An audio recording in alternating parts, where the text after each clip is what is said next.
Ladies and gentlemen, in this Red Gaming Telecom video, I would advise you do not get out of your nuclear fallout bunker. Climb back in, close the shutter very tightly, and make sure that you've got food to last at least several months. Because Watch Dogs has been confirmed to be running 900p on the PlayStation 4 and 792p on the Xbox One. And the frame rate is going to be 30 FPS on both systems. This is according to Ubisoft. Jonathan Morin has actually said, and I quote, "Resolution is a number, just like frame rate is a number. All those numbers are valid aspects of making games, but you're making choices about the experience you want to deliver. In our case, dynamism is everything. Explosion and expression are everything. A lot of things are everything, apparently.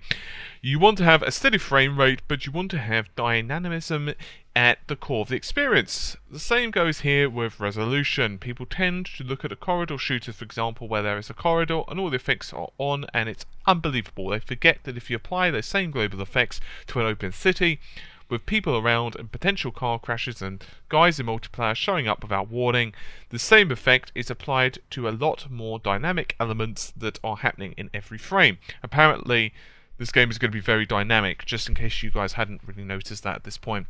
So it becomes a magnified cost. And so, pretty much, this is some clarification regarding the PlayStation 4.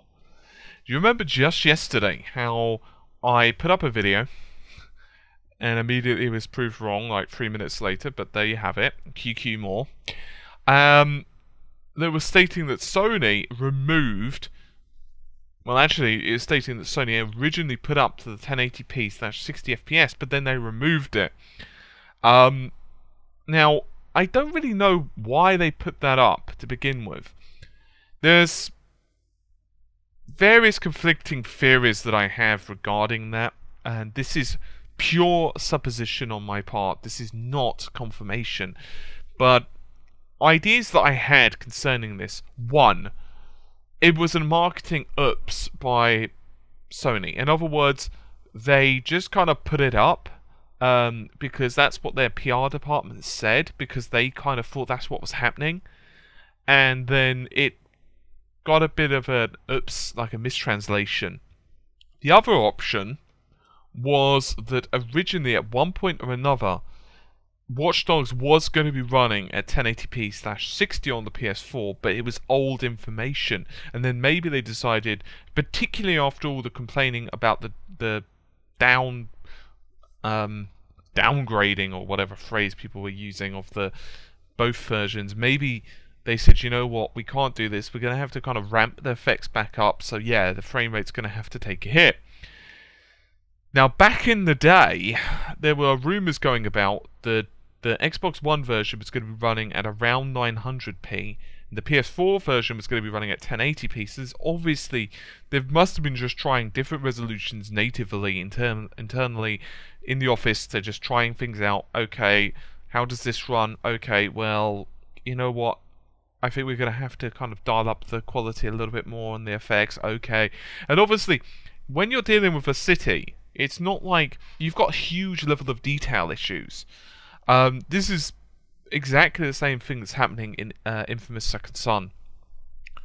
When you're playing the game, it looks amazing. But at certain points, when there's a lot of stuff going on the screen, particularly in the distance, for example, you've got a helicopter that's blowing off in the distance, you've got a, 3 or 4 DUP armored personnel carriers that are deciding to try and ravage you, you're throwing neon all around, particularly if you've got, like, one of your buddies also deciding to join in on the fray.